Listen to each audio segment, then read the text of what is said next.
G'day, mate, and welcome to Factorio, back to Factorio, with me, JD. Look, it all depends on whether you're a returning viewer or if you're a brand new viewer. If you're a brand new viewer, welcome to the channel. Welcome back to Factorio. Welcome to Factorio. Welcome to my version 17 tutorial series, because every single version of Factorio for the last couple that has come out, I've always stopped and I've done a tutorial series.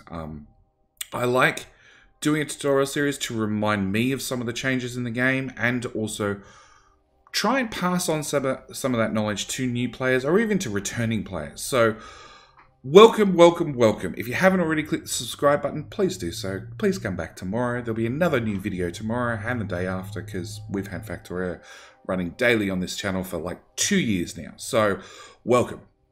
Being a new series, being a new tutorial series, being a new version, we're going to have a look at the settings button.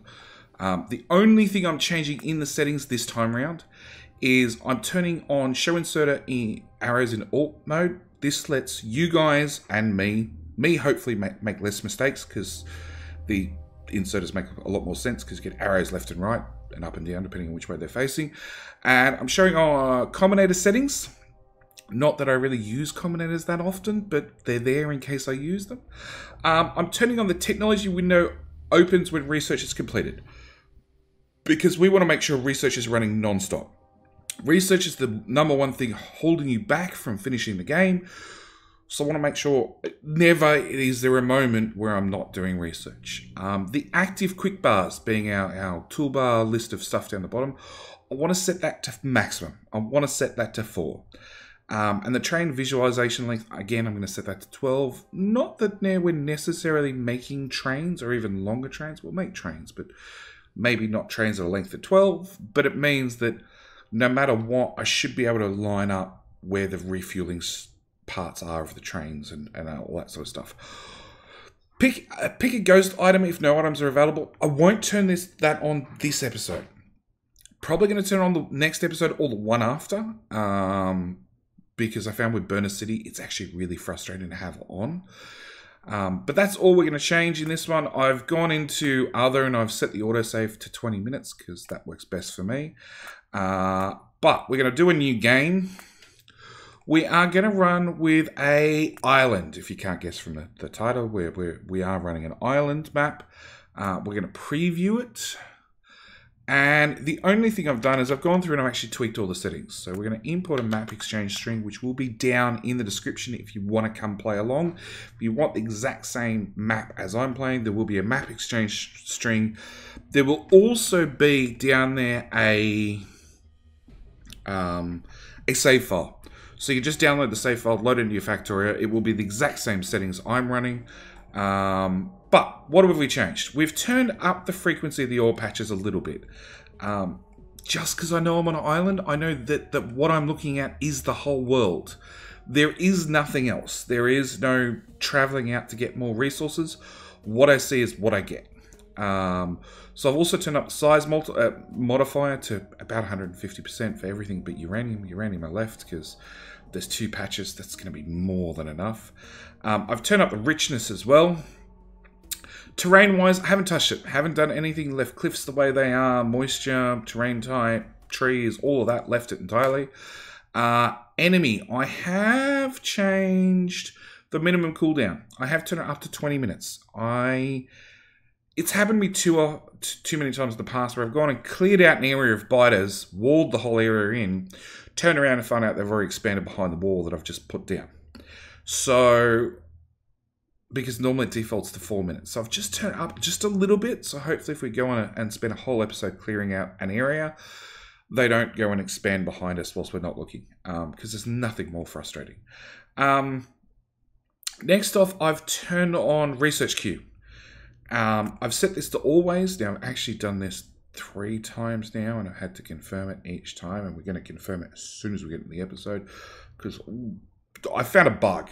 I basically found a bug that if you set this to this, and then don't click something else and just click OK, it doesn't actually save that setting. So yes, even though we're in 17.4 already, 0.5 is probably going to have been released by the time this video comes out. I've got a bug I need to report. I'm going to turn on the replay mode because hopefully when all's said and done, I can then put out a montage video of this whole base from start to end. Hopefully. I don't know. The replay is a little bit iffy. You know, we'll see. And then I'm just going to change some numbers. So hopefully, turn that down one, turn that back up one. So hopefully it saves everything. I'm going to export the map exchange string again. Not that it should be any change from the one I just had, but there we go. So that's going to be our map. This is the whole world. This is an endless ocean, island and endless ocean. So yeah, off we go.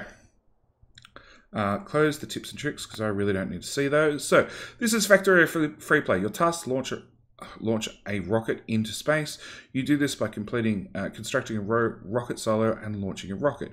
You'll need to research advanced technologies in order to unlock the rocket silo. Start small, work your way up with automation, and don't forget to protect yourself from the natives. And before we go any further, we're just going to confirm our research queue works. It does. Good. We'll come back to that.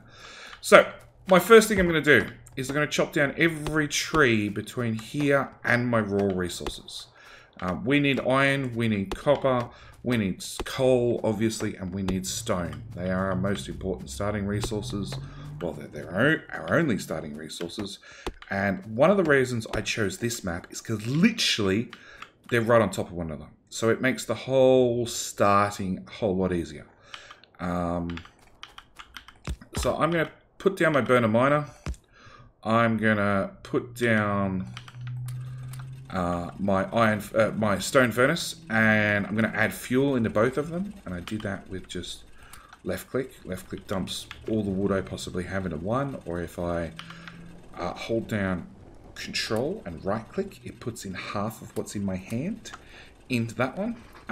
But yeah, I'm going to do that. That just gets things started. On my quick bar, you can see I middle mouse button and I put down coal, and then I'll middle mouse button to get on whatever's down there to remove it from my filters, because coal is going to be the very important thing that we're going to be using all the time. So I want that down here where I can press the number 1 button should I actually have any and be able to select it.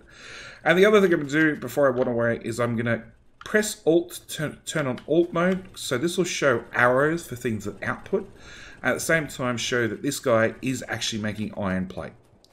A little bit more helpful to me and a little bit more helpful to you guys to be able to see what's happening and what's doing what. The next thing we need is stone.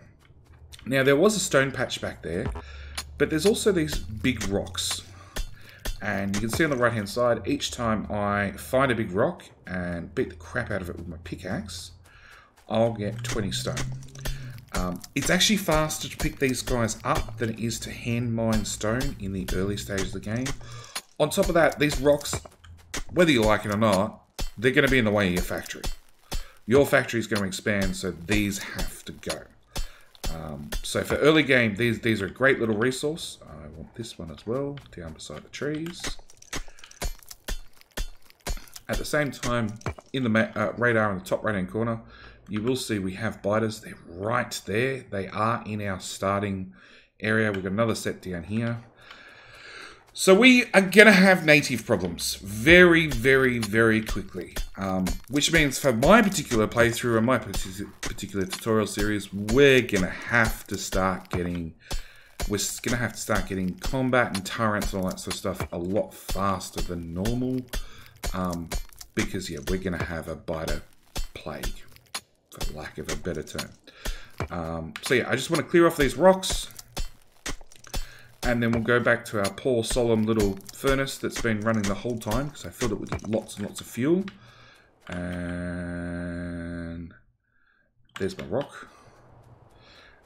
So if I go to map view and then zoom in, you'll see I get sort of like an artificial night vision. I can't see that rock's up there normally.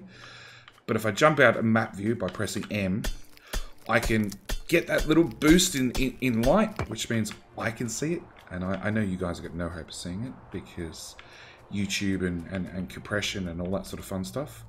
But at the moment I'm just walking via radar to see what I want, which is our poor little stone furnace that's been running non-stop. And we can see on the right hand side he has 45 iron in him. Actually I forgot to handcraft on the way up. So I want stone furnaces. All that wood I dug up, I want stone furnaces. I can left click for 1, I can right click for 5, or I can control left click for, no, shift left click for all of them. And at this stage, all the stone is useless to us. We just want to convert it into stone furnaces. I want to pick up the iron in there, and I'm going to want at least 6 burner miner joules. And I want to left click those because I want to make them in series. If I control click, it makes all the prerequisites first, and then all the items second. And the way I'm going to want to do this is basically every single one of those furnaces eventually, maybe not that many, probably that many. Every single one of those furnaces I want a burner miner joule hooked up to. Next thing I actually need is coal. So I'm going to hover over this guy, press Q, which is the pipette tool, which will let me pick up whatever my mouse is highlighted over, or if it's highlighted over nothing, it'll clear whatever's in my mouse. So if I can come over here and press Q and it disappears. If I'm pressing on ore, it'll select something that mines ore. So I want 2 miners. I want them to face one another. And now I have 1 bit of coal. I can press 1 and hold down control to drop it into this guy. He's got a bit of coal. He's going to burn that coal and output, well, burn that coal and output coal. He's going to put it in this guy, who's going to burn that coal and output coal. Who's then going to put it in this guy, and we've made a coal loop. And because I actually have so many burners, I actually want to have 4 of them. I want them to go around like this and perpetually make more coal. Which means I now have 8 coal, which is enough to get this guy back up and running. And I can make a few more burner miner joules, but again I need more coal. So if I walk over these guys again, hold down control and just drag my mouse over them, it'll empty out any of that spare coal that they have in this slot here. Okay, so quick way to get coal up and running. No, line that up again. And more coal. Thank you guys. You're still running on wood. I'd like you to run on not wood, please, because wood is a resource. It's not really important, but nobody wants to stand there and chop down trees. So that's giving me another 3 of these guys. I actually need coal faster, so I'm going to extend this loop out from 2 to 4 to now 6. And put another one here. Again, for the iron, I'm just going to hold down control and just slide my mouse up and down to collect all the iron from all these guys. More coal again.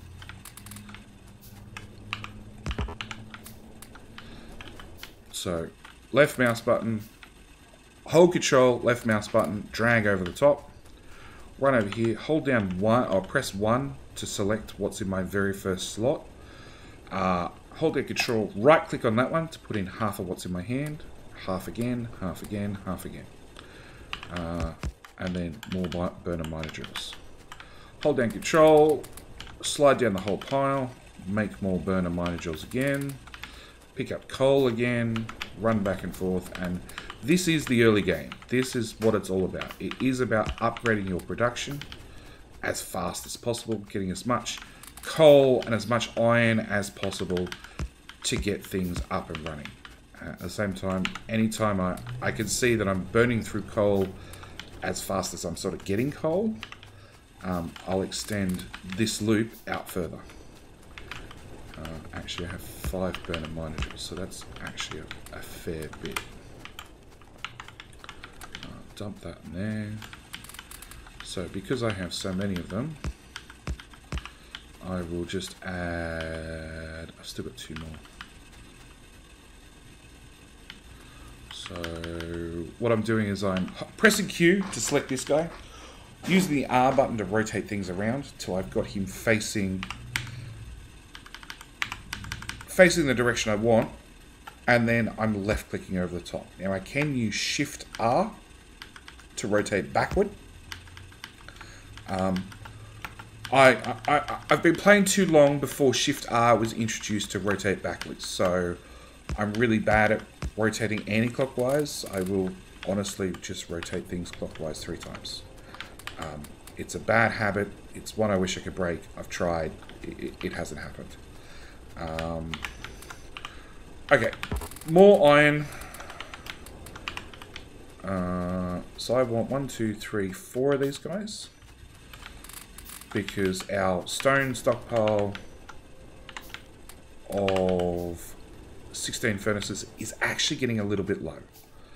Alright, so I want to, before I run out of stone, I want to automate that as well. And I'm going to pop that in there. And again, more coal. So I'm going to have 4 of these guys dig up stone and dump it straight into a wooden box. Because they're all outputting into that one tile, it'll add up fairly quickly. At the same time, I want to make sure these guys have got a lot of coal in them, because I'm not coming back. The iron is close to the coal. I can see that all the time, but this is a little bit further away. So more coal again. If you see these guys run out of fuel, ignore it. The one before them will fill them up fairly quickly.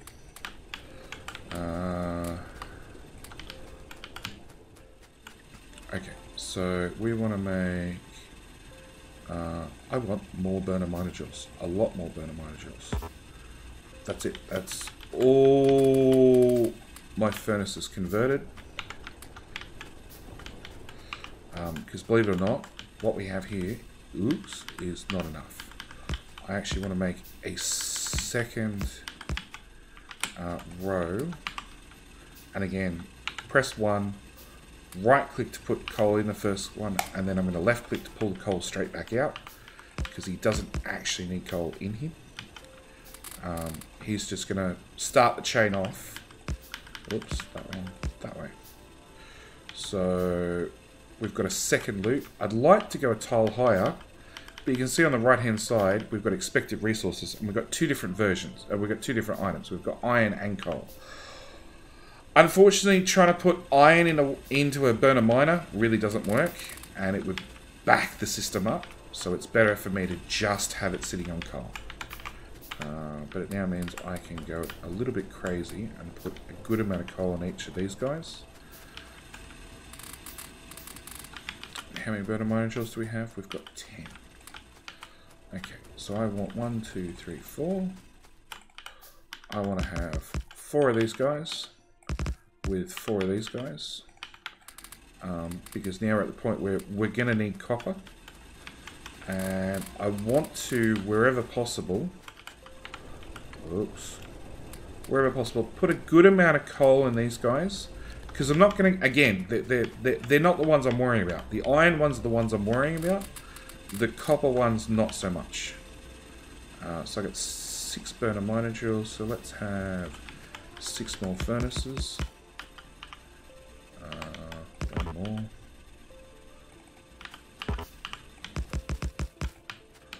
Done. Lots of coal. More coal. More coal, more coal. Take all the iron. More coal. Okay, now you can see we've got plenty of iron. Okay, so the very next thing I need is I need to start making power. I need to make that jump from burning everything to actually creating electricity, to then therefore jump into the more civilized technological world. So for that I need a touch of copper, because I need an offshore pump, which has the prerequisite of needing copper cable, well, has a prerequisite of needing electronic circuits, which has a prerequisite of needing copper cable, which obviously comes from copper. So I want 1 offshore pump. I want 1 underground pipe. I want 1 boiler and 2 steam engines, which, as you can see, is a fairly hefty crafting queue to get us started compared to everything else we've done up till now. But now you can see I got 125 coal. So coal's just rocking in. I've got as much iron as I could possibly dream of. I actually can't handcraft fast enough to get rid of this stuff.